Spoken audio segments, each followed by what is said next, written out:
নমস্কার, আমি গল্প পাঠক মনোপ্রিয়া।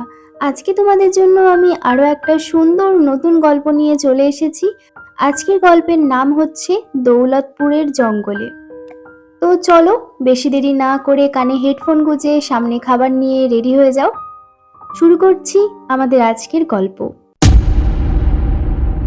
কি এমন রহস্য লুকিয়ে আছে দৌলতপুরের জঙ্গলে, যার নাম শুনলে সেখানকার স্থানীয় মানুষেরা জমের মতন ভয় পায়? রাতের অন্ধকারে সে পথ দিয়ে যাওয়া তো দূরের কথা, ভোর দুপুরে দিনের খটখটে আলোতেও সেখানকার ত্রিসীমানায় পা রাখে এমন কেউ নেই। 5 জন কলেজ পড়ুয়া বন্ধু বান্ধবী মিলে সকলের অমতে কয়েকটা দিন অ্যাডভেঞ্চার ট্যুরের জন্য সেখানেই এসে ওঠে। কিন্তু তারপরেই তাদের সাথে ঘটতে থাকে নানান সব অদ্ভুত আদিভৌতিক ঘটনা। কে রক্ষা করবে তাদের এই বিপদের হাত থেকে? আজ আপনারা শুনতে চলেছেন লেখক সুরজিৎ ঘোষের কলমে হাড় হিম করা ভয়ের কাহিনী, দৌলতপুরের জঙ্গল। কি হলো? কি হলো গুরুদেব? আমার হাতের রেখা বিচার করে আপনার মুখটা এরকম থমথমে হয়ে গেল কেন? আপনি কি তবে খারাপ কোনো ইঙ্গিত পেলেন? প্রায় অন্ধকার ঘরের মধ্যে ব্যাঘ্র চামড়ার ওপর টানটান হয়ে বসে রইলেন মহারাজ বিজয় সিংহ। বিজয় সিংহের মুখোমুখি তার ঠিক সম্মুখভাগে একটি যুবতী মেয়ে তার বাম হস্ত মেলে ধরেছে। এতক্ষণ ধরে মহারাজ বিজয় সিংহ সেই যুবতী নারীর হাতের রেখা বিচার করছিলেন। সেই যুবতীর হাতের রেখা বিচার করতে করতে মহারাজের মুখের সমস্ত অভিব্যক্তি বদলে গেল। তার মুখ জুড়ে ঘনীভূত হলো দুশ্চিন্তার কালো মেঘ। মহারাজ চুপচাপ স্থায়ী হয়ে বসে রয়েছে দেখে সেই যুবতী আবার পুনরায় ওই একই প্রশ্ন করল। কি হলো মহারাজ? আপনি নিশ্চয়ই আমার হাতের রেখা দেখে কোনো খারাপ কিছুর ইঙ্গিত পেয়েছেন, তাই না? যুবতীর এই প্রশ্নে আর চুপ করে স্থির হয়ে বসে থাকতে পারলেন না মহারাজ বিজয় সিংহ। বজ্র গম্ভীর গলায় খানিকটা চিন্তিতভাবে তিনি বললেন, আমি তোমার কাছে কোনো কিছুই গোপন করতে চাই না, তাই জন্য যা উপলব্ধি করতে পেরেছি তা সঠিকভাবেই খোলসা করছি তোমার কাছে। আমি তোমার হস্তরেখা বিচার করে পরিষ্কার বুঝতে পারছি যে খুব শীঘ্রই তোমার সামনে এক বড় সংকট দেখা দেবে। ছোটখাটো কোনো বিপদ নয়, যে বিপদে তুমি পড়তে চলেছ তাতে তোমার প্রাণ সংশয় ঘটতে পারে। এ আপনি কি কথা বললেন গুরুদেব? এবার তাহলে কি হবে? আমি জানি আপনার ভবিষ্যৎবাণী কখনো মিথ্যে হয় না। এর আগেও বহুবার আমি তার প্রমাণ পেয়েছি নিজে হাতে। আপনি দয়া করে কিছু একটা করুন। সেই উপায়ের কথাই তো চিন্তা করছি অনেকক্ষণ ধরে। তুমি তো খুব ভালোভাবেই জানো যে আমার কোনো সন্তান সন্ততি নেই। ঈশ্বর আমার সেই সুখ থেকে বঞ্চিত করেছেন চিরকাল। তাই তোমাকেই আমি আমার মেয়ে মনে করি। আমি নিশ্চয়ই চাইবো না তোমার কোনো ক্ষতি হোক। হ্যাঁ হ্যাঁ, একটা ভালো উপায় মাথায় এসেছে। এই অবস্থায় একমাত্র একটাই উপায় আছে, যা তোমাকে সম্পূর্ণ সুরক্ষিত করতে না পারলেও আংশিকভাবে সুরক্ষা প্রদান করবে।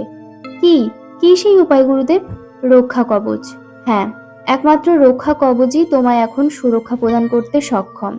তুমি এখানেই বসো, আমি এক্ষুনি একটি রক্ষা কবচ নির্মাণ করে তোমার হাতে বেঁধে দিচ্ছি। এই কথা বলে মহারাজ বিজয় সিংহ এবার উঠে দাঁড়ালেন। তারপর তিনি বেশ অনেকটা সময় ধরে একখানি মন্ত্রপুত রক্ষা কবচ নির্মাণ করে লাল সুতোর সাথে সেই যুবতীর বাম হাতে বেশ ভালোভাবে বেঁধে দিলেন। যুবতীর হাতে রক্ষা কবচ বাঁধার পর মহারাজ বললেন, এই রক্ষা কবচটি তুমি তোমার হাত থেকে কখনো কোনো অবস্থাতেই খুলবে না, এবং সর্বদা খেয়াল রেখো তোমার অজান্তেও যেন এটা খুলে না যায়। এই রক্ষা কবচ সম্পূর্ণভাবে বিপদের হাত থেকে তোমায় রক্ষা করতে না পারলেও তোমার বড়সড় কোনো ক্ষতি হতে দেবে না। আর যদি দেখো ভয়ানক কোনো সংকটের মুখোমুখি তুমি হয়েছো, তাহলে অবশ্যই আমাকে জানিও। আমি নিজে গিয়ে তোমায় রক্ষা করব। মহারাজের চরণ যুগলে যুবতী মাথা ঠেকিয়ে 2 হাত জড়ো করে বলল, আপনাকে ধন্যবাদ দিয়ে আমি একেবারেই ছোট করতে চাই না গুরুদেব, সেই দৃষ্টতা আমার নেই। আমি এখন তাহলে আসি? হ্যাঁ এসো। আর যেই কথাগুলো বললাম সেগুলো মাথায় রেখো। যখন তুমি কোনো গুরুতর সংকটের মুখোমুখি হবে তখন আমায় জানিও, আমি তোমার কাছে গিয়ে উপস্থিত হব। আরে এই সুলেখা, কি হলো বলতো? সকাল থেকে দেখছি তুই মুড অফ করে বসে রয়েছিস। Mood of? কই না তো। হ্যাঁ বললেই হবে। আজ সকালে কলেজে আসার পর থেকেই দেখছি তুই কেমন যেন চুপচাপ হয়ে রয়েছিস, কারোর সাথে সেরকম ভাবে কথাই বলছিস না, মজা ঠাট্টাও করছিস না, কিরকম যেন গম্ভীর হয়ে রয়েছিস। আর তুই বলছিস তোর মুড অফ হয়নি? তুই বললেই কি আমি তা বিশ্বাস করব নাকি? হ্যাঁ রে প্রমিতা, আমি তোকে একটুও মিথ্যে কথা বলছি না, সত্যিই আমার মুড অফ নেই। আরে বাবা, সামনেই তো এক্সাম, সেই কারণেই একটু টেনশনে রয়েছি আর কি। এক্সাম? সে তো অনেক দেরি। আরে এক্সাম নিয়ে এত চিন্তা করার কোনো কারণ নেই। তাছাড়া তুই যা ব্রিলিয়ান্ট স্টুডেন্ট, তাতে তোর আবার কি টেনশন? এই এক্সামের আগেই তো তোর সমস্ত সিলেবাস কমপ্লিট হয়ে যায়। তুই এত চিন্তা করিস না, কুল ডাউন, সব ঠিক হয়ে যাবে দেখবি। তুই এবারেও খুব ভালোই রেজাল্ট করবি। ক্যান্টিনে বসে গল্প করছিল দুই অত্যন্ত ঘনিষ্ঠ বান্ধবী প্রমিতা এবং সুলেখা। এবার ক্যান্টিনে আড্ডার আসরে এসে অংশগ্রহণ করলো তাদের আরো তিনজন বন্ধু, যথাক্রমে সুজয়, নীল, পরমব্রত এবং অভিক। এরা পাঁচজন কলেজে সব থেকে ভালো মেধাবী ছাত্রছাত্রী। অনেকের মতে যারা টপার হয় তাদের মধ্যে নাকি একটা লোক দেখানো বন্ধুত্বপূর্ণ সম্পর্ক থাকলেও আসলে একে অপরের প্রতি তারা চরম হিংসুটে হয়। তারা একে অপরকে পেছনে ফেলে পরীক্ষার খাতায় বেশি নম্বর পাওয়ার দৌড়ে সামিল হয়। কিন্তু এই কথা, এই মতামত সম্পূর্ণভাবে ভুল প্রমাণিত করেছে এই পাঁচজন ছেলে মেয়ে। তারা প্রত্যেকেই পড়াশোনায় অত্যন্ত ভালো হলেও কেউ কারোর প্রতি সামান্যতম কোনো হিংসাও করে না, বরং সকলকেই সকলে যথেষ্টভাবে সাহায্য করে এবং বিভিন্ন সময়ে অসময়ে একে অপরের পাশেও থাকে। রতনদা, 3টে চা দিয়ে যাও তো। কি রে, কি ব্যাপার? কি নিয়ে কথা হচ্ছে দুই সখীর মধ্যে? হাসতে হাসতে ইয়ার্কির ছলে কথাগুলো বলল সুজয় নীল। সুজয় নীলের এই প্রশ্নের উত্তরে প্রমিতা বলল, আরে আর বলিস না, দেখ না, সকাল থেকেই সুলেখা কেমন যেন গম্ভীর হয়ে রয়েছে, কারোর সাথে কথাবার্তা বলছে না ঠিকঠাক ভাবে। আমি ওকে এর কারণ জিজ্ঞাসা করায় ও বলছে ও নাকি টেনশন হচ্ছে সামনে পরীক্ষা আসছে বলে। প্রমিতার এই কথা শুনে চোখের মধ্যে থেকে সানগ্লাসটা খুলে কিছুটা হেসে উঠল পরমব্রত। তারপর সে বলল, আরে ধুর, পরীক্ষা, সে তো অনেক দেরি এখনো। পরীক্ষা নিয়ে টেনশন করার মতন মেয়ে তো সুলেখা নয়। এই সুলেখা, সত্যি করে বল তো কি হয়েছে তোর? আরে বাবা, আমার কিছু হয়নি, তোরা প্লিজ এই নিয়ে আমাকে ডিস্টার্ব করিস না তো। আমার একদম ভালো লাগছে না। পরিস্থিতি কিছুটা হালকা করার জন্য অভিক তারপর সকলের সামনে একটা প্রস্তাব রাখলো, এসব আলোচনা এবার থামা। সামনেই তো আমাদের কলেজে লম্বা ছুটি পড়ে যাচ্ছে। এই ছুটিতে আমরা কয়েকদিনের জন্য কোথাও ঘুরে আসতে পারি না? পরমব্রত একটি প্লেটে করে তিনজনের জন্য 3টে মাটির ভাঁড়ে চা নিয়ে এসে চিৎকার করে বলল, এসে গেছে, এসে গেছে, এসে গেছে, সকলের জন্য চা আর কোল্ড কফি এসে গেছে। আমাদের তিনজন ছেলের জন্য 3টে চা আর সুলেখা প্রমিতার জন্য কোল্ড কফি। এই অভি কিন্তু খুব একটা খারাপ কথা বলিনি, এটা মানতেই হবে। সত্যিই তো, লম্বা ছুটি পড়ে যাচ্ছে কলেজে। এখন এই সুযোগে একটা দুটো দিনের জন্য বেশ দূরে কোথাও কোনো অচেনা অজানা জায়গায় একটু পিকনিকের মতন করলে মন্দ হয় না, কি বলিস? কথাগুলো একটানা বলল সুজয় নীল। সুজয় নীলের কথা শুনে প্রমিতা কোল্ড কফির গ্লাসে একটা চুমুক দিয়ে বলল, এ তো অতি উত্তম কথা। সম্পূর্ণ অচেনা অজানা চেনা জানা গণ্ডির বাইরে যাওয়া মানে তো একটা অ্যাডভেঞ্চার, একটা কি হয় কি হয় ভাব মনের মধ্যে কাজ করতে থাকে। বেশ ভালো একখানা অ্যাডভেঞ্চারাল ট্যুর হতে চলেছে, বুঝতেই পারছি। না না, এই নিয়ে আমাদের কোনো আপত্তি নেই। তোরা বরং একটা ডেট ফিক্স কর আর একটা জায়গা দেখ যেখানে আমরা গিয়ে বেশ কটা দিন থাকতে পারবো নিজেদের মতন করে। প্রমিতার এই কথা শুনে তৎক্ষণাৎ আপত্তির সুরে সুলেখা বলে উঠল, না না, আমার আপত্তি আছে, আমি এখন কোথাও কোনো জায়গায় যেতে পারবো না। আরে এই সুলেখা, কি হয়েছে বলতো তোর? সকাল থেকেই আমি কিন্তু তোকে লক্ষ্য করছি, তুই কেমন যেন একটা গুটিয়ে গেছিস নিজের মধ্যে। এখন যাওয়ার প্রস্তাবেও নাকচ করছিস। এরকমটা তো তুই করিস না খুব একটা সচরাচর। প্রত্যেকবার আমরা যখন যেখানে গিয়েছি তাতেই সবথেকে বেশি উৎসাহ ছিল তোর, কিন্তু এবার হঠাৎ করে কি হলো বলতো তোর? আমরা প্রত্যেকবার যখন যেখানে যাই 5 জনে একসাথে যাই, তাই এবারও এর অন্যথা ঘটবে না। আমরা সবাই রাজি যখন, তখন সুলেখাও রাজি। ওর কথা বাদ দে অভিক, আমি তোকে দায়িত্ব দিচ্ছি, তুই একটা ভালো জায়গা খোঁজ তো, যেখানে গিয়ে আমরা 1-2 দিন থাকতে পারবো শান্তিতে। তবে হ্যাঁ, একটা বিষয় মাথায় রাখিস, সেই জায়গাটা যেন একটু নিরিবিলি গোছের হয় আর আমাদের চেনা জানা গণ্ডির পুরোপুরি বাইরে হয়। এই কলকাতা শহরের বুকে থাকতে থাকতে যেন ধিক্কার ধরে যাচ্ছে। মানুষজনের এত কোলাহল, হই-হট্টগোল, যানবাহনের হর্ন, কলকারখানার আওয়াজ, এই সবকিছু থেকে মুক্তি পেতে চাই একটু। ওকে মাই ব্রাদার সুজয় নীল, তুই যেমনটা বলছিস ঠিক তেমনটাই হবে। ডোন্ট ওয়ারি, এ নিয়ে চিন্তার কোনো কারণ নেই। আমি আজ রাতেই সার্চ করছি, এরকম কোন একটা জায়গার সন্ধান নিশ্চয়ই আমি পেয়ে যাব। এরপর কবে সেখানে যাওয়া হবে সেটা না হয় আলোচনা হবে আজ রাতে আমাদের গ্রুপে। ঠিক আছে, এখন তাহলে এই কথাই থাক। চল এবার যে যার বাড়ি যাই, বাকি কথা না হয় রাতে হোয়াটসঅ্যাপ গ্রুপে হয়ে যাবে। রাতের ডিনার সেরে নিজের বেডরুমে এসে ফোনের নেট অন করতেই সুলেখা দেখলো ইতিমধ্যেই তাদের 5 জনের হোয়াটসঅ্যাপ গ্রুপে কোথায় বেড়াতে যাওয়া হবে সেই নিয়ে কনভারসেশন স্টার্ট হয়ে গিয়েছে। সবার প্রথমে অভিক টেক্সট করে জানিয়েছে যে পূর্ব বর্ধমান জেলায় দৌলতপুর নামের একটি জায়গা রয়েছে, যেই জায়গায় এক্কেবারেই জনমানবহীন, এবং ওই দৌলতপুরের মূল আকর্ষণ হলো একটি ছোটখাটো বন। ওই জায়গাটির মধ্যে বেশ কয়েক মাইল মানুষের বসবাস নেই বললেই চলে। সোশ্যাল মিডিয়া থেকে কালেক্ট করা কয়েকটা ফটো পাঠিয়েছে অভিক। অভিকের ইনফরমেশনে সকলেই এক কথায় যাকে বলে রাজি। পূর্ব বর্ধমান জেলার দৌলতপুর হলো এবারের গন্তব্যস্থল। সকলে এবার কথা তুললো কবে যাওয়া হবে সেই ডেটের বিষয়ে। অনেক আলোচনা করার পর ফিক্সড হলো সামনের রবিবারই যাওয়া হচ্ছে। প্রমিতা এবং সুজয় নীল মিলে অনেকবার করে বলার পর সুলেখাও এক প্রকার বাধ্য হলো তাদের সাথে যাওয়ার জন্য রাজি হতে। এরপর আর কি, ওরা ওদের পরিবারের মানুষদের সমস্ত কিছু বলে রাজি করালো। মাঝে মধ্যেই ওরা 5 জন মিলে এরকম ভাবে নানান জায়গায় ঘুরতে যায়, তাই মোটামুটি ওদের পরিবারের মানুষেরা ওদের এই বিষয় সম্পর্কে সবটাই জানে। খুব একটা আপত্তিও করে না তাই পরিবারের মানুষেরা। রবিবার সকালে সবাই যে যার নিজেদের প্রয়োজনীয় জিনিসপত্রে ভরা লাগেজ, রাতে থাকার জন্য অস্থায়ী তাঁবু, রান্না বান্না করার জন্য যাবতীয় জিনিসপত্র, গ্যাস, ওভেন ইত্যাদি নিয়ে এসে উপস্থিত হলো তারা পাঁচমাথার মোড়ে। সেখানেই তাদের একসাথে মিট হবার কথা। এবং প্রতিবারের ন্যায় এবারেও পরমব্রত তার বাবার বিশাল বড় 4 চাকা গাড়িটা সেখানেই নিয়ে আসবে, এরকমটাই সে আগের দিন জানিয়েছে। কি হলো বলতো, প্রায় 8টা বেজে গেল অথচ এখনো পরমব্রত গাড়ি নিয়ে এলো না। এরপর তো দৌলতপুর পৌঁছাতে পৌঁছাতে অনেক দেরি হয়ে যাবে। এত দূরের রাস্তা সকাল সকাল করে বেরোনোই ভালো। হ্যাঁ রে, ওর আবার গাড়ির কোনো প্রবলেম হলো না তো? হাত ঘড়ির দিকে তাকিয়ে খানিকটা বিরক্তির সাথে কথাগুলো বলল প্রমিতা। প্রমিতার কথা শুনে অভিক বলল, না না, গাড়ির কোনো প্রবলেম হয়নি। বলে তো নিশ্চয়ই সেটা আমাদের ফোন করে জানাতো। অন্য কোনো কারণে লেট হচ্ছে বোধহয়। আচ্ছা বেশ বেশ, আর কিছুটা সময় ওয়েট করা যাক, তারপর না হয় আমি ওকে কল করছি। আর মিনিট 10 ওইভাবে অপেক্ষা করার পর পাঁচমাথার মোড়ে এসে উপস্থিত হলো পরমব্রত তার গাড়ি নিয়ে। জানালার খোলা কাচের ভেতর থেকেই সে সকলের উদ্দেশ্যে বলে উঠল, সরি সরি, একটু দেরি হয়ে গেল সকলের আমার জন্য। আসলে আসার সময় এমন একটা অঘটন ঘটলো, কি আর বলি তোদের। অঘটন ঘটলো? কি অঘটন ঘটলো পরমব্রত? আরে সুলেখা, আর বলিস না। বের হওয়ার একেবারে রাইট টাইমে হঠাৎ করেই আমার ঠাকুমার হাত থেকে ঠাকুরের জ্বলন্ত প্রদীপ পড়ে গিয়ে কাপড়ের মধ্যে আগুন ধরে গিয়েছিল। একটা বড়সড় রকমের অ্যাক্সিডেন্ট ঘটে যেতে পারতো, কিন্তু বাড়ির সকলে সঠিক টাইমে দেখে নিয়েছিল বলে সেরকম কোনো বড় বিপদ ঘটেনি, অল্পের ওপর দিয়েই গিয়েছে। তারপর আর কি, ডক্টর ডেকে ঠাকুমাকে দেখিয়ে মেডিসিন দিয়ে তারপর বেরিয়ে এলাম। সে কি, এ যে সাংঘাতিক ঘটনা! কিন্তু তুই বেরিয়ে আসার সময় এরকম একটা অমঙ্গলজনক ঘটনা ঘটলো? আমার মনটা কিন্তু একেবারেই সায় দিচ্ছে না। এবারে প্রোগ্রামটা ক্যান্সেল করলেই বোধহয় ভালো হতো। আমি এখনো তোদের বারবার বলছি, আমাদের ওই দৌলতপুরে যাওয়ার কোনো প্রয়োজন নেই। তার চেয়ে বরঞ্চ চল আমরা কাছে পিঠে থেকে কোথাও ঘুরে আসি। সারাটা দিন কাটিয়ে তারপর না হয় সন্ধ্যের সময় যে যার নিজেদের বাড়িতে চলে যাব।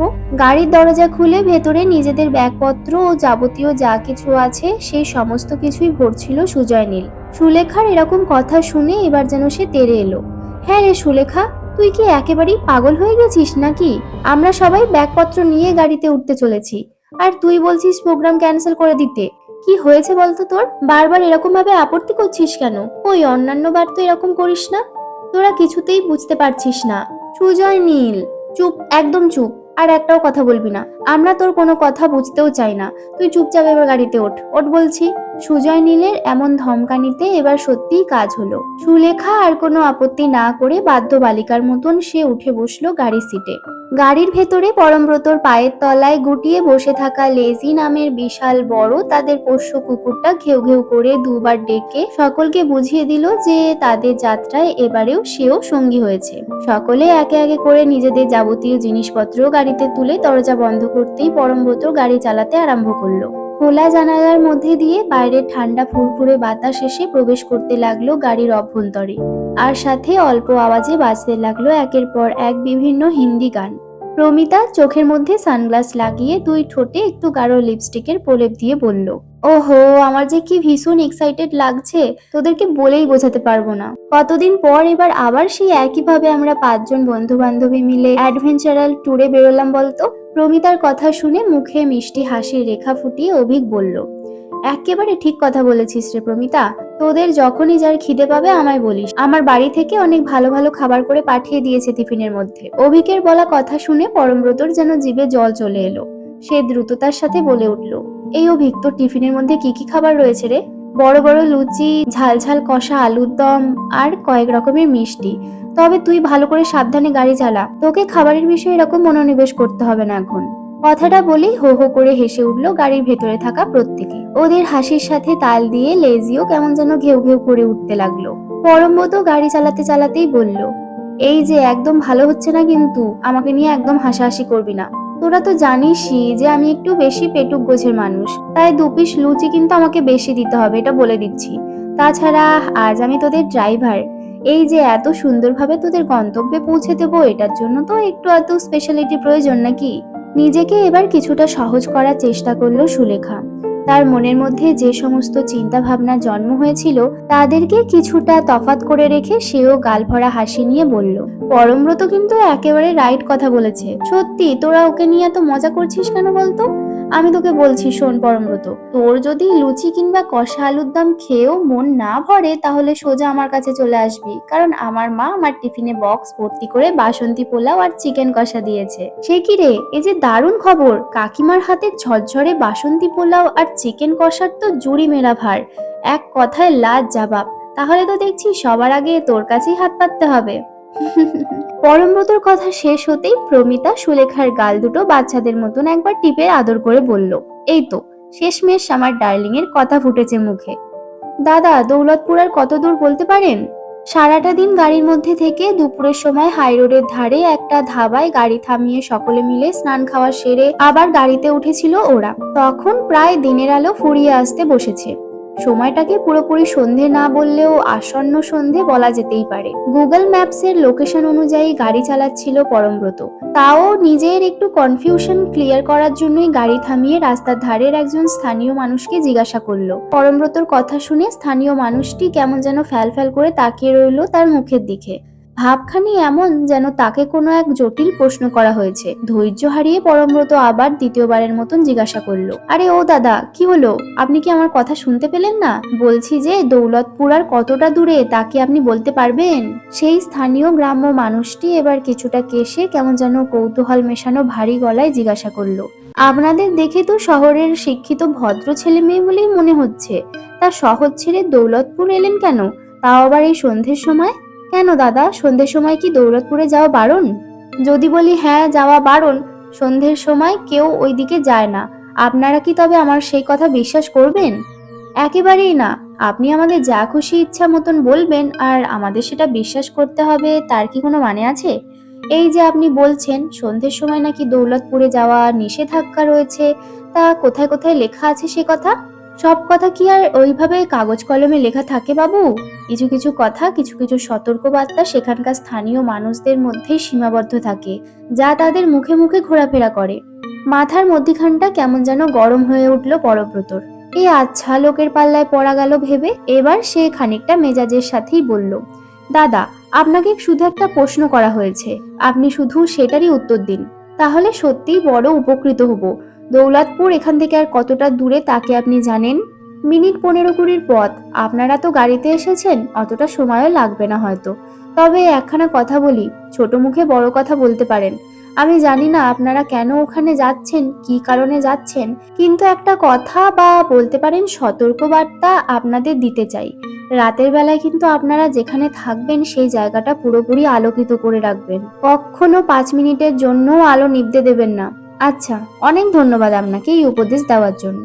পরমব্রত এবার সেই গ্রামের মানুষটিকে ধন্যবাদ জানিয়ে দ্রুত বেগে গাড়ি চালাতে আরম্ভ করলো। গাড়ির ভেতরে বসে থাকা সকলেই আবার হাসি ঠাট্টা মজায় মেতে উঠল। কেউই প্রায় তোয়াক্কা করলো না ওই মানুষটার বলা একটা কথাও। কিন্তু সুলেখার মাথার মধ্যে কেবলই ঘুরপাক খেতে থাকলো লোকটার শেষের বলা কথাগুলো। তার কানের মধ্যে কেবলই যেন বাজতে থাকলো রাতের বেলায় অন্ধকারে না থাকার বিষয়টা। সুলেখা যেন কিছুতেই মন থেকে মুছে ফেলতে পারলো না এই সমস্ত কিছু। আয় আয়, তোরা সকলে এবার খেতে আয়। রাত তো প্রায় অনেকটাই হলো, এবার খাওয়া দাওয়াটা করে নিই। তবে আজ কিন্তু সারা রাত আমরা জাগবো, কেউ ঘুমাবো না। বাইরে বেড়াতে এসেছি, একটু আনন্দ মজা করবো বলেই তো, ঘুমালে কি আর চলবে? দৌলতপুর জঙ্গলের বাইরে এক সম্পূর্ণ ফাঁকা মতন জায়গায় এসে তাঁবু খাটিয়ে নিজেদের ব্যাগপত্র সহ রান্নার সমস্ত জিনিসপত্র, দোকান বাজার, সবজি সবকিছু গুছিয়ে রাখতে রাখতেই সন্ধে হয়ে গিয়েছিল। তবে এতে ওদের কোনো সমস্যা হয়নি। সন্ধ্যার অন্ধকারের হাত থেকে রেহাই পেতে বেশ কয়েকটা এমার্জেন্সি লাইট সঙ্গে করে নিয়েই এসেছে ওরা। এর সাথে ফোন চার্জ দেওয়ার জন্য পাওয়ার ব্যাংক তো রয়েইছে। এখন প্রায় রাত 10টা। 5 জনের জন্য 5টা প্লেটে বাসন্তী পোলাও, আলুর দম আর চিকেন কষা পরিবেশন করে সকলকে খেতে ডাকলো অভিক। অবশ্য অভিকের সাথে হাতে হাতে সবকিছু এগিয়ে দিচ্ছিল প্রমিতা। পাশাপাশি দুটো তাঁবু খাটিয়েছে ওরা, একটাতে সুজয় নীল, পরমব্রত আর অভিক থাকার জন্য, আর একটাতে প্রমিতা আর সুলেখা থাকার জন্য। ওদের হাক ডাকে সকলে এবার যে যার মতন বেরিয়ে এলো। জঙ্গলের শুকনো কাঠ জোগাড় করে আগুন ধরিয়েছে ওরা, আর সেই আগুনকে গোল করে ঘিরে খেতে বসলো প্রত্যেকে। সকলে খাবার আরম্ভ করলেও খেতে পারল না সুলেখা। ওর গলা দিয়ে যেন কিছুতেই খাবারগুলো নামতে চাইল না। সে ভয়ার্ত মুখে সকলের উদ্দেশ্যে থমথমে গলায় বলল, একটা জিনিস কি তোরা কেউ নোটিস করেছিস? চারপাশটা কিন্তু অদ্ভুত রকমের শব্দহীন, নিস্তব্ধ, যেটা একেবারেই কোনো স্বাভাবিক ঘটনা নয়। মুখের খাবার চিবোতে চিবোতে সুজয় নীল বলল, আরে বাবা সুলেখা, তোর কিন্তু একটু ভুল হচ্ছে। আমরা কোনো বড়সড় টাউন কিংবা মানুষজনের বসবাসে ভর্তি গ্রামগঞ্জে নেই। আমরা রয়েছি সম্পূর্ণ এক জনমানবহীন জঙ্গলের নিকটে। তাই এই গভীর রাতের মধ্যে তুই যে কোনো আওয়াজ পাবি না সেটাই তো স্বাভাবিক। এতে অস্বাভাবিকের কি দেখলি তুই? তুই হয়তো একটা কথা ভুলে যাচ্ছিস সুজয় নীল। আমরা এই প্রথমবার কোনো জঙ্গলের মধ্যে রাত কাটাচ্ছি না। এর আগেও বহুবার কিন্তু আমরা 5 জনে মিলে এইরকম কোনো না কোনো জনমানবহীন প্রান্তরে গিয়ে ট্যুর করেছি, কিন্তু এরকম শব্দহীন রাত্রি কখনো উপলব্ধি করিনি। আসলে কি জানি সুজয় নীল, প্রত্যেকটা জায়গারই কোনো না কোনো নিজস্ব কিছু শব্দ থাকে। এই জঙ্গলেরও কিন্তু কোনো শব্দ থাকার কথা ছিল, যেমন ধরো সরীসৃপের আওয়াজ, কীটপতঙ্গের আওয়াজ, এই জঙ্গলে বসবাসকারী বিভিন্ন পাখির আওয়াজ, কিংবা রাতচরা নৈশ পাখি কিংবা জন্তু জানোয়ারের গর্জন। এগুলো তো স্বাভাবিক, অথচ আমাদের কানে কিন্তু এখনো অবধি বিন্দুমাত্র কোনো শব্দ এসে পৌঁছায়নি। এতটা সময় পেরিয়ে গেল। সুলেখার কথা শুনে পরমব্রত এবার বলল, আমি কিন্তু সুলেখার বলা কথাগুলো একেবারেই হেসে উড়িয়ে দিতে পারছি না। তাছাড়া আমাদের এখানে আসার পর থেকে কিন্তু আমার কুকুরটা অর্থাৎ লেজি, ও কিরকম যেন একটা ঘাবড়ে গিয়েছে। তোরা কতটা কি বিশ্বাস করবি আমি জানি না, কিন্তু আমি তো লেজিকে সব থেকে বেশি ভালোভাবে চিনি। তাই এ কথা জোর দিয়ে বলছি, ও কিছু একটা বিষয় নিয়ে ভীষণভাবে ভয় পেয়েছে। কেমন যেন লেজ গুটিয়ে চুপটি করে শুয়ে আছে। ওর মধ্যে যে প্রাণচঞ্চল ভাবটা থাকে, আজ কিন্তু এখানে আসার পর থেকে সেটা পুরোপুরি গায়েব হয়ে গিয়েছে। এবার কি তুইও শুরু করলি পরমব্রত? না মানে একা তো সুলেখা ছিলই, তার উপরে কি এবার তুইও ওর সাথে যোগদান করলি নাকি? সত্যি তোদের নিয়ে আর পারা যায় না। আরে বাবা, এসব কিছুই আসার সময় ওই হতভাগা লোকটার মুখ থেকে ওইসব অদ্ভুত কথাগুলো বলার পরেই তোদের মনের মধ্যে এই জায়গাটাকে নিয়ে একটা অহেতুক ব্যাখ্যাহীন ভয়ের সূচনা হয়েছে, যার কারণে তোদের মনে হচ্ছে এই জায়গাটা অস্বাভাবিক, কিন্তু আদৌ তেমন কিছুই না। কথাগুলো বলল প্রতিমা। প্রতিমার বলা কথা ইতি টেনে অভিক বলল, এই তোরা এবার এইসব কথাবার্তা থামা দেখি নিজেদের মধ্যে। চুপচাপ এবার যে যার খাবারগুলো খা, আর একটাও কথা কেউ বলবি না। খাওয়া দাওয়া কমপ্লিট কর, রাতে ড্রিঙ্কসের ব্যবস্থা আছে। প্রতিমা কিংবা সুলেখা তো ড্রিঙ্কস করে না, তাই আমাদের 3জন ছেলের জন্য অ্যালকোহলের বোতল এনেছি। সঙ্গে করে জমিয়ে আড্ডা হবে আর ড্রিঙ্কস করব। এ কি বলছিস রে ভাই? তাহলে তো পুরোপুরি বিষয়টা জমে একেবারে ক্ষীর হয়ে যাবে। সত্যি বেড়াতে এসে একটু ড্রিঙ্কস, একটু স্মোক না করলে কি আর চলে? কথাগুলো বলতে বলতে দুই চোখ আনন্দে উজ্জ্বল হয়ে উঠল সুজয় নীলের। প্রতিমা তাড়াতাড়ি বলে উঠল, এই যা করবি তা কিন্তু কন্ট্রোলে, একদম আনলিমিটেড কিছু খাবি না। মাথায় রাখিস, আমরা কিন্তু এখানে 2জন মেয়ে সম্পূর্ণ তোদের ভরসাতেই এসেছি। Just cool down. এর আগে তোরা আমাদের সাথে গিয়ে কি কোথাও কোনো বিপদে পড়েছিস? তাহলে আজও কোনো বিপদের মুখোমুখি হবি না। আমরা থাকতে তোদের কোনো ক্ষতি হতেই দেব না। রাতের খাওয়া দাওয়া শেষ হতেই তারপর আরম্ভ হলো রঙিন জলের আসর, সাথে গান বাজনা। প্রতিমা খুব ভালো গিটার বাজায়, সে সঙ্গে করে তার গিটারখানা নিয়ে আসার কথা একেবারেই ভুলে যায়নি। আর গানের গলাও খুব একটা খারাপ নয় মেয়েটার। জ্বালানি কাঠের মধ্যে জ্বলতে থাকা আগুন গনগনে থাকতে থাকতেই তাতে আবার সময় বুঝে কাঠ দিতে থাকলো সুলেখা। কিছুতেই সেই জায়গাটাকে পুরোপুরি অন্ধকারে নিমজ্জিত হতে দিল না। তার মনের মধ্যে যে ইতিমধ্যে একটা ভয় ক্রমশ দানা বাঁধতে শুরু করেছে, সে কথা ও কাউকে বলা বা বোঝাবার চেষ্টা না করলেও নিজে সতর্ক হয়, এবং আসার সময় সেই গ্রামের মানুষটার কথা মাথায় রেখে সেই মতন সারা রাত্রি জেগে থেকে আগুন জ্বালানোর সিদ্ধান্ত নিল। ভাই তোরা বস, আমি একটু সাইড থেকে ঘুরে আসি। জড়ানো গলায় কথাগুলো বলতে বলতে টলমলো পায়ে উঠে দাঁড়ালো পরমব্রত। সকলকে তার দিকে জিজ্ঞাসু দৃষ্টিতে তাকাতেই বাঁ হাতের কড়ি আঙুলটা উঁচিয়ে ধরে সে। ইঙ্গিতে বোঝানোর চেষ্টা করলো বাইরে যাওয়ার একবার ভীষণ প্রয়োজন বোধ করেছে সে। আর এক মুহূর্ত সেখানে দাঁড়িয়ে না থেকে পরমব্রত হন্তদন্ত হয়ে এগিয়ে গেল অন্ধকারে ডুবে থাকা জঙ্গলটার দিকে।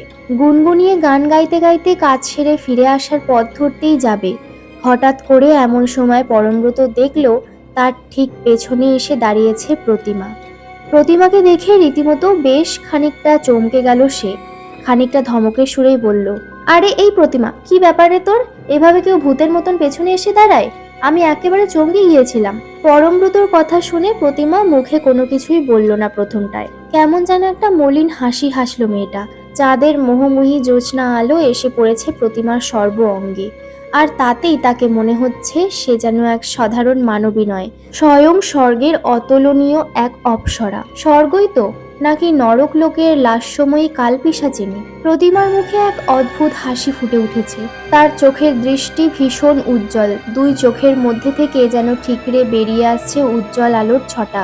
খিলখিল করে কিছুটা হেসে প্রতিমা এবার বলল, চল পরমব্রত, আমরা বরং দুজনে মিলে একটু জঙ্গলটার ভেতর থেকে ঘুরে আসি। রাতের অন্ধকারে জঙ্গলের ভেতরে প্রবেশ করার মধ্যে এক আলাদাই মজা আছে। প্রতিমার বলা কথাগুলো ভারী অদ্ভুত ঠেকল পরমব্রতর।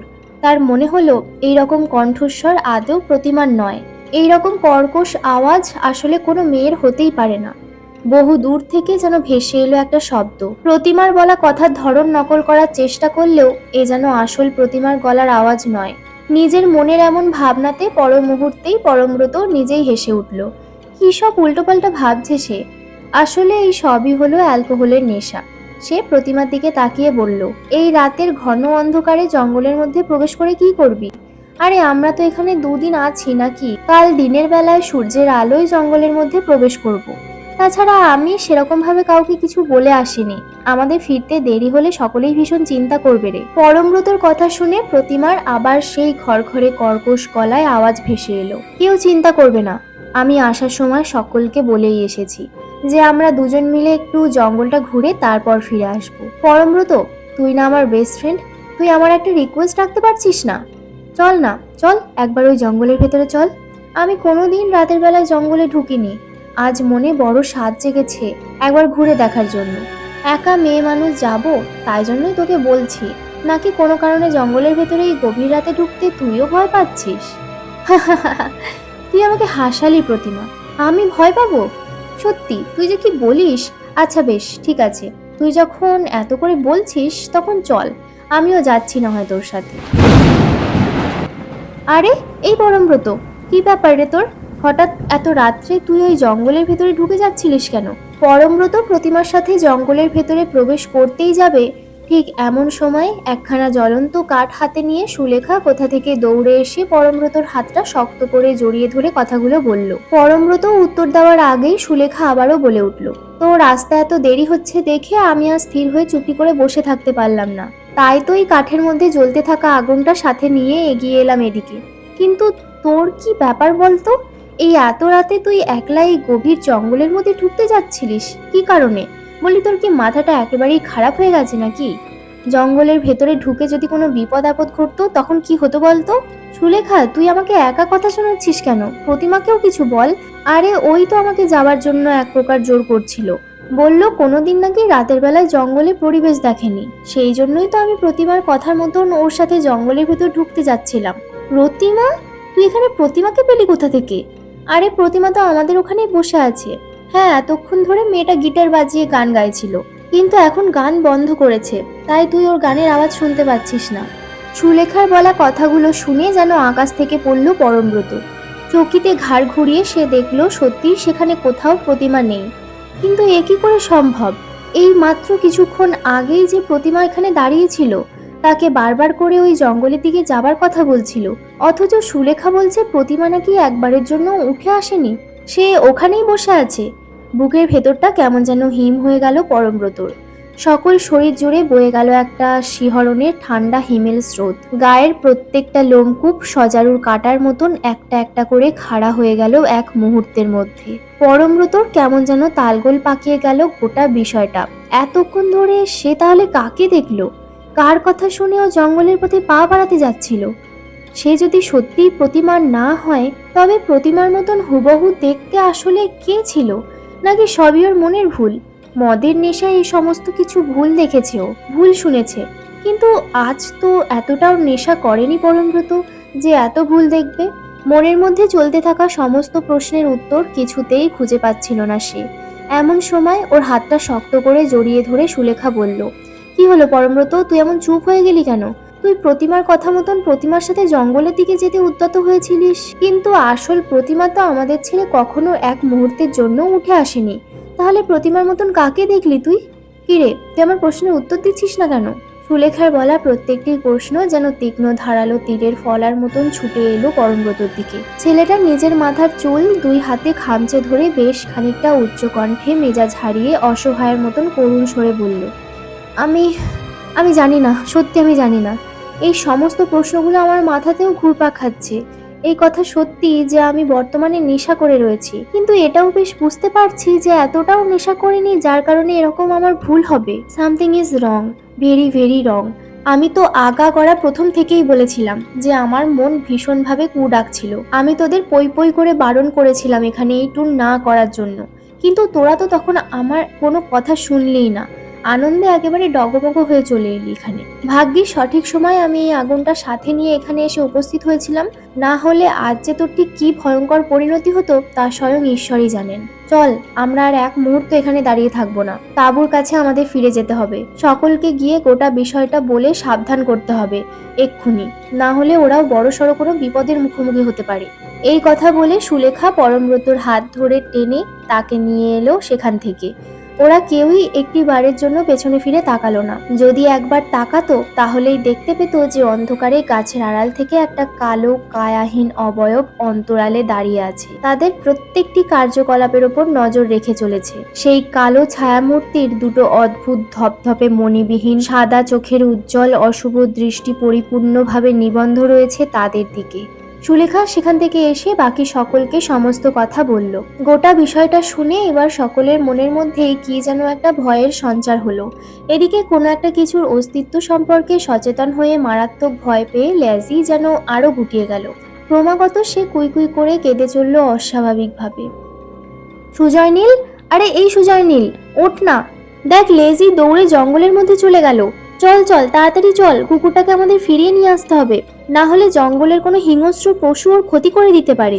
তাঁবুর বাইরে মাটির ভেতরেই আধশোয়া অবস্থায় ঘুমিয়ে পড়েছিল সুজয় নীল। অভিকের বলা কথাগুলো শুনে তার ঘুমের ঘোর কাটল। ধীরে ধীরে উঠে বসতেই সে দেখল সকলে তাঁবুর ভেতর প্রবেশ করেছে। কেবলমাত্র বাইরে রয়েছে সে, পরমব্রত আর অভিক। বর্তমানে পরমব্রত নেশার ঘোরে গভীর ঘুমে আচ্ছন্ন। তাদের থেকে মাত্র কিছুটা তফাতে জ্বলতে থাকা শুকনো কাঠের আগুন এখন প্রায় নিভু নিভু হয়ে এসেছে। সেই আগুনের স্বল্প সোনালি আলো সামান্য কিছুটা পরিধি জুড়ে ছড়িয়ে রয়েছে। সুজয় নীল উঠে বসে হাত ঘড়িটার দিকে তাকিয়ে দেখলো রাত্রি তখন প্রায় 3টের কাছাকাছি। মাথাটা কেমন যেন ভার হয়ে রয়েছে তার। তারপর ওর চোখ গেল তাদের থেকে বেশ অনেকটা তফাতে অন্ধকারের মধ্যে গায়ে গা মিশিয়ে দাঁড়িয়ে থাকা অভিকের দিকে। অন্ধকারের মধ্যে দাঁড়িয়ে থেকে অভিক হাতের ইশারা করে সুজয় নীলকে তার কাছে যেতে বলছে। অভিকের দুই চোখের দৃষ্টি কি মারাত্মক রকমের উজ্জ্বল। একটি তীব্র সাদাটে আলোর রশ্মি যেন বেরিয়ে আসছে ওর দুই চোখের অক্ষিকোটর থেকে। অভিকের গলার আওয়াজ আবার ভেসে এলো অন্ধকারের প্রাচীর ভেদ করে। কি হলো রে, কি এত ভাবছিস? তাড়াতাড়ি আয়, লেজি না হলে জঙ্গলের ভেতরে চলে যাবে। অভিকের বলা কথাগুলো শুনে যেন থতমত খেলো সুজয় নীল। অভিকের গলার আওয়াজ এতটা কর্কশ, এরকম ঘরঘরে হলো কিভাবে? মানুষের বুকে দীর্ঘদিন ধরে সর্দি বসলে এরকম গলার আওয়াজ বেরিয়ে আসে, সেই রকম ঘরঘরে ওই কণ্ঠস্বর। কিন্তু এত কিছু এখন ভাবার সময় একেবারেই নেই। পরমব্রত ঘুমাচ্ছে, তাই ওকে অযথা ডিস্টার্ব করে লাভ নেই। যা করার তা সুজয় নীল এবং অভিককেই করতে হবে। যেভাবেই হোক জঙ্গলের ভেতর থেকে ওই নিরীহ প্রাণীটাকে ওদের বের করে আনতেই হবে, তা না হলে লেজির কোনো একটা বিপদ ঘটতে পারে। এই ভেবে সুজয় নীল উঠে দাঁড়িয়ে অন্ধকারের পথে পা বাড়াতেই যাবে, হঠাৎ করেই এমন সময় মাত্র কয়েক ঘন্টা আগে সুলেখার বলা ওই সমস্ত কথাগুলো তার মস্তিষ্কের মধ্যে যেন ভেসে উঠল। আর সাথে সাথেই সুজয় নীলের হাত পা সহ সারা শরীর কেমন যেন অবশ হয়ে গেল। তার মনের মধ্যে প্রশ্নের উদয় হলো, আচ্ছা, এটা কি সত্যি অভিক নাকি অন্য কিছু? পরমব্রত প্রমিতা ভেবে যে ভুল করেছিল, যে ছলনার শিকার হতে যাচ্ছিল, তার সাথেও এরকম কোনো ঘটনা ঘটছে না তো? এইভাবে সুজয় নীল একখানা জ্বলন্ত কাঠ তুলে নিয়ে অন্ধকারের বুকে এগিয়ে আসতেই চোখের সামনে সে যা দেখল তাতে তার পায়ের তলার মাটি ভূমিকম্পের ন্যায় থরথর করে কেঁপে উঠল। একটা বিকট আত্মচিৎকার বেরিয়ে এলো সুজয় নীলের বুক ঠেলে। সে দেখলো অন্ধকারের মধ্যে এতক্ষণ ধরে দাঁড়িয়ে থাকা অভিক আগুনের আলোর সংস্পর্শে আসতেই কেমন যেন বাতাসের সাথে মিলিয়ে গেল কর্পূরের মতন। কি হলো, কি হলো, কি হয়েছে? সুজয় নীল, তুই এরকম ভাবে চিৎকার করলি কেন? সুজয় নীলের আর্তনাদ শুনে ততক্ষণে তাঁবুর ভেতর থেকে তন্দ্রাভঙ্গ হয়ে ছুটে এসেছে প্রায় সকলেই। তোরা একেবারে ঠিক বলেছিলিস রে। হ্যাঁ সত্যি, এই জায়গাটা একেবারেই স্বাভাবিক নয়। এখানে ভয়ঙ্কর রকমের কিছু একটা রয়েছে, যার সম্পর্কে আমাদের সম্পূর্ণ ধারণা শূন্য। যে আমাদের মতন রক্তে মাংসে গড়া কোনো জীবিত প্রাণী নয়। এই মাত্র কিছুক্ষণ আগে পুরোপুরি অভিকের মতন দেখতে একটা ছেলে এসে দাঁড়িয়েছিল অন্ধকারের এই জায়গাটায়। সে বারবার করে আমাকে বলছিল লেজি নাকি জঙ্গলের ভেতরে প্রবেশ করেছে। আমি তার সাথে গিয়ে যেন লেজিকে খুঁজে বার করে আনি, কিন্তু এখন তো দেখছি অভিক তাঁবুর ভেতরে ছিল। হায় ভগবান, এসব কি ঘটছে আমাদের সাথে? আমরা তো এর আগেও বহু অচেনা অচেনা জায়গায় গিয়ে বেশ কয়েক রাত একসাথে থেকেছি, কিন্তু এরকম অভিজ্ঞতা তো এর পূর্বে কখনো হয়নি। তাঁবুর বাইরে ততক্ষণে বেরিয়ে এসেছে অভিক, প্রমিতা, সুলেখা সকলেই। সুলেখা তাড়াতাড়ি বেশ কিছু শুকনো কাঠ আগুনের মাঝখানে ফেলে দিল। তাতেই দাউ দাউ করে জ্বলে উঠল আগুন।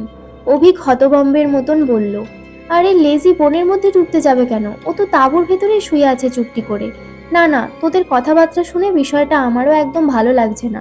আজকে রাতটা কোনো রকমে কাটিয়ে কাল সকালে ভোরের আলো ফুটলেই আমরা এখান থেকে চলে যাব। অভিকের কথার প্রতিবাদ জানিয়ে সুলেখা আবার বলল, না, কাল আমরা এখানেই থাকবো, এখান থেকে কোথাও যাব না। এইসব পাগলের মতন তুই কি বলছিস সুলেখা? তুই তো বুঝতেই পারছিস যে এই জায়গাটা মোটেও ন্যাচারাল নয়। এখানে আনন্যাচারাল কিছু একটা রয়েছে, যেটা প্রতি মুহূর্তে আমাদের বিভিন্ন বন্ধু বান্ধবীদের রূপ নিয়ে আমাদের বিপদে ফেলার চেষ্টা করছে। সমস্ত কিছু জানার পরও তুই এখানে থেকে যাবার কথা বলছিস কি করে?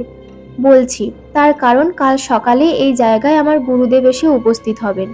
আমি ইতিমধ্যেই তাকে ফোন করে সমস্ত কিছু জানিয়েছি। আর আমার গুরুদেব হলেন স্বনামধন্য মহারাজ বিজয় সিংহ। বিজয় সিংহের নাম নিশ্চয়ই শুনেছিস তোরা। আমি এখানে আসার আগে আমার গুরুদেবের কাছে গিয়েছিলাম। গুরুদেব আমায় বলেছিলেন যে সামনে বড়সড় কোনো বিপদের মুখোমুখি হতে চলেছি আমি, এবং এই রক্ষা কবচ তিনি আমার হাতে বেঁধে দিয়েছিলেন। এখন আমি পরিষ্কার বুঝতে পারছি গুরুদেব আসলে এই বিপদেরই আভাস পেয়েছিলেন। ঠিক এই কারণেই বিপদের কথা জেনে আমি আমার চেনা জানা পরিচিত গণ্ডির বাইরে এখন এইভাবে কোনো ট্যুরে আসতে একেবারেই রাজি হচ্ছিলাম না। তবে তোরা কোনো চিন্তা করিস না, এই স্থানে যে অপশক্তির বসবাস রয়েছে তা আমরা ধ্বংস করে তবে এখান থেকে যাব। আজকের রাতটা আমরা আর ঘুমাবো না কেউ, তাহলে সে আবার আমাদের তার ছলনায় ভুলিয়ে এই জঙ্গলের মধ্যে নিয়ে যাওয়ার চেষ্টা করতে পারে। আগুন জ্বালিয়ে এখানেই বসে থাকি। গ্রামের লোকটা কি বলেছিল মনে আছে তো? আগুন নিভতে দিলে চলবে না কিছুতেই, সমস্ত জায়গাটা আলোকিত করে রাখতে হবে। এই নিন ঠাকুর আপনার চা। তা কোথা থেকে আসা হচ্ছে? এখানে তো এর আগে দেখেছি বলে মনে হয় না। চায়ের দোকানদার ভারী কৌতূহলের সাথে জিজ্ঞাসা করলো প্রশ্নগুলো। দোকানের বেঞ্চেই বসে রয়েছেন একজন সৌম্যক্লান্ত বয়স্ক মানুষ। মাথায় কাঁচা পাকা সুবিন্যস্ত চুল ঘাড় বেয়ে নেমে এসেছে বক্ষদেশে। পরনে একখানা সাদা পাঞ্জাবি এবং চকচকে ধুতি, গলায় রুদ্রাক্ষের মালা, চোখের মণিতে এক অদ্ভুত আলোকময় দৃপ্তি বিদ্যমান। দুই ভুরুর মাঝখানে প্রশস্ত ললাটে রক্তকুমকুমের তিলক আঁকা। সেই বৃদ্ধ মানুষটি এবার নিজের পরিচয় দিয়ে বললেন, আমার নাম বিজয় সিংহ, তবে সকলে আমায় মহারাজ বিজয় সিংহ নামেই ডাকে। আমার বাড়ি এখান থেকে বহু দূরে, কলকাতা শহরে। আজ এইমাত্র আমি এখানে এসে উপস্থিত হয়েছি। ও মা গো, কি সৌভাগ্য আমার! আপনার মতন একজন মানুষের পায়ের ধুলো আমার এই ভাঙা দোকানে পড়েছে। আমি প্রথম দর্শনেই আপনাকে দেখে বুঝতে পেরেছিলাম যে আপনি কোনো গণ্যমান্য ব্যক্তি বা ঠাকুর। সেই দূর শহর থেকে এখানে ছুটে এসেছেন, কোনো এক প্রয়োজনীয় কাজ রয়েছে। কোথায় যাবেন আপনি? চায়ের ভাঁড়ে সামান্য ফুল দিয়ে তাতে চুমুক বসালেন মহারাজ বিজয় সিংহ। তারপর দোকানদারের চোখের দিকে চোখ রেখে নিজের দৃষ্টি খানিকটা সংকুচিত করে বললেন, দৌলতপুরের জঙ্গল, আমি সেখানেই যাব। মহারাজ বিজয় সিংহের উত্তর শুনে হাত থেকে চায়ের কেটলিখানা তৎক্ষণাৎ মাটিতে পড়ে গেল দোকানদারের।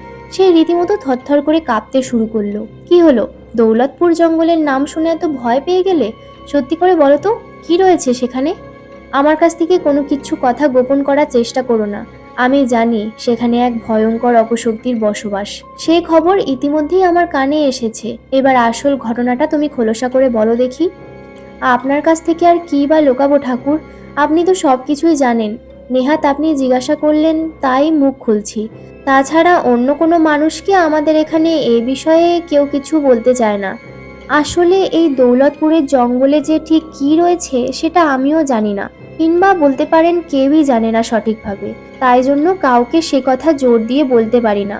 তবে ওই জঙ্গলটা যে ভয়ঙ্কর রকমের অশুভ অমঙ্গলজনক এ কথা খুব ভালোভাবেই জানি। ওই জঙ্গলের মধ্যে রাতের অন্ধকারে যে বা যারা প্রবেশ করে তারা আর জীবিত দশায় ফিরে আসতে পারে না। ওই জঙ্গল পুরোপুরি অভিশপ্ত। মানুষের মুখে যেটুকু শোনা যায় তাতে দৌলতপুরের জঙ্গলে নাকি এক ভয়ঙ্কর প্রেতাত্মার বাস। সেই প্রেতাত্মা আসলে কে, কোথা থেকে সে এসেছে, এই সমস্ত বিষয়ে একটি মানুষও কোনো কিচ্ছু জানে না। কিন্তু আমরা এটুকু জানি যে ওই প্রেতাত্মা বহুরূপী। সে বিভিন্ন মানুষ কিংবা পশু পাখির রূপ ধারণ করতে সক্ষম। ছলনায় ভুলিয়ে মানুষকে গভীর রাতে ওই জঙ্গলের মধ্যে নিয়ে গিয়ে নির্মমভাবে হত্যা করাই হলো তার কাজ। এই জন্যই তো সেই প্রেতাত্মার ভয়ে রাতের বেলায় যাওয়া তো দূরের কথা, দিনে দুপুরেও কেউ ওখানে পা রাখার সাহস পায় না। ব্যাস, আমি যা কিছু জানতাম তার সবটাই আপনাকে বললাম। চায়ের দোকানদারের দাম মিটিয়ে দিয়ে মহারাজ বিজয় সিংহ এবার উঠে এলেন গাড়িতে। তারপর তিনি গাড়ি চালাতে আরম্ভ করলেন। দ্রুত বেগে সেই গাড়ি ছুটে চলল দৌলতপুর জঙ্গলের দিকে। আসুন আসুন গুরুদেব, আমি আপনার জন্যই অধীর আগ্রহে অপেক্ষা করছি। আপনার আশঙ্কাই সত্যি বলে প্রমাণিত হয়েছে। শুধুমাত্র আমি একাই না, আমার সাথে থাকা ওই 4জন বন্ধু বান্ধবীও দৌলতপুরের জঙ্গলে ঘুরতে এসে ভয়ঙ্কর রকমের বিপদের মুখোমুখি হয়েছে। সেই সমস্ত কথা তো আপনাকে ইতিমধ্যেই জানিয়েছি ফোনের মাধ্যমে। আসুন সকলের সাথে আপনার পরিচয় করিয়ে দেই।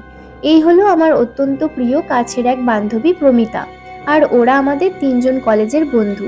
ওর নাম সুজয় নীল, ও পরমব্রত এবং ও অভিক। সুলেখা তার গুরুদেব মহারাজ বিজয় সিংহের সাথে পরিচয় করিয়ে দিল তার বাকি 4জন বন্ধু বান্ধবীদের। সকলে অত্যন্ত ভক্তি ভরে প্রণাম করলেন মহারাজকে।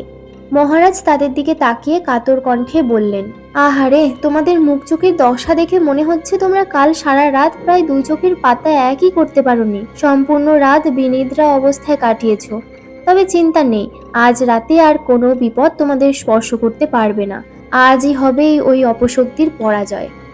এভাবেই দেখতে দেখতে সারাটা দিন কেটে গেল।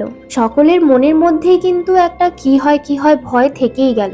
সন্ধ্যার সময় সুলেখা গুরুদেবকে কোথাও দেখতে না পেয়ে পরমব্রত জিজ্ঞাসা করল, এই সুলেখা, তোর গুরুদেব মহারাজ বিজয় সিংহ কোথায় গেলেন? তাকে তো কই দেখতে পাচ্ছি না কোথাও। পরমব্রতর এই প্রশ্নের উত্তরে সুলেখা কাঁদো কাঁদো মুখে জবাব দিল, আরে আর বলিস না, হঠাৎ করে ওই খানিকক্ষণ আগে গুরুদেবের একটা এমার্জেন্সি ফোন এসেছিল। তার পরিবারের একজন মানুষ ভীষণ রকমের অসুস্থ হয়ে পড়েছেন। আচমকাই তাই গুরুদেবকে শহরে ফিরে যেতে হয়েছে। তিনি কাল সকালে এখানে পুনরায় আসার কথা জানিয়েছেন। সুলেখার মুখ থেকে এই কথা শোনার পর সেখানে উপস্থিত অন্য 4জন যুবক যুবতীর মুখ সীমাহীন ভয়ে পুরোপুরি ফ্যাকাশে রক্তশূন্য হয়ে গেল। আর একটা বিভীষিকাময় রাত তারা 5জন মিলে কাটাতে চলেছে, এ কথা ভাবলেই তাদের শরীরে সবটুকু রক্ত যেন জল হতে আরম্ভ করলো। শিরদাঁড়া বেয়ে নেমে গেল একটা কনকনে ঠান্ডা চোরা রক্তের স্রোত। মাটির মধ্যে ধপ করে বসে পড়ল সুজয় নীল।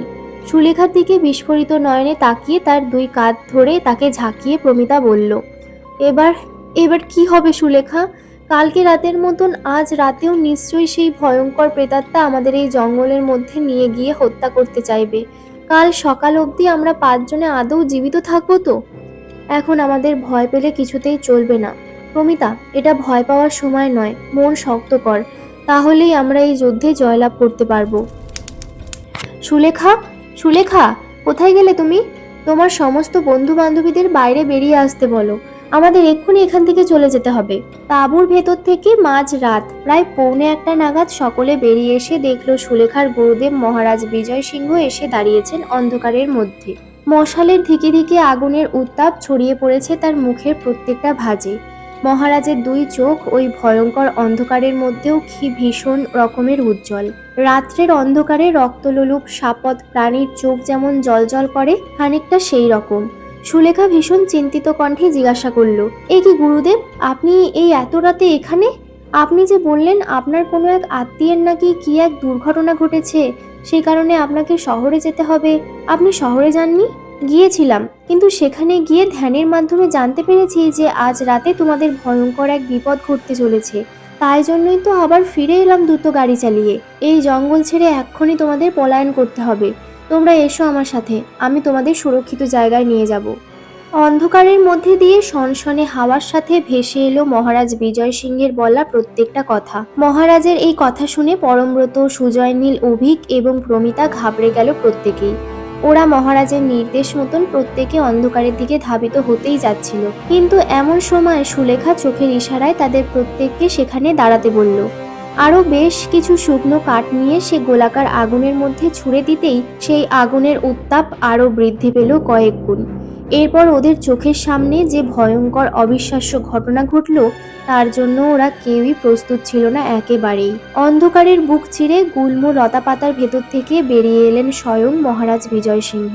প্রবল আক্রোশের সাথে তিনি নিজের গলায় ধারণ করা অত্যন্ত শক্তিশালী রুদ্রাক্ষের দৈব শক্তি সম্পন্ন মালাখানি চেপে ধরলেন অন্ধকারের মধ্যে দাঁড়িয়ে থাকা দ্বিতীয় মহারাজের কপালে। সাথে সাথেই চোখের সামনে সেই অপশক্তি মহারাজের খোলস ছেড়ে পরিণত হলো এক বিভৎস কালো দর্শনের কুচকুচে অবয়বে। একি, এসব কি হচ্ছে? একসাথে দুজন মহারাজ? দুজন নয় প্রমিতা।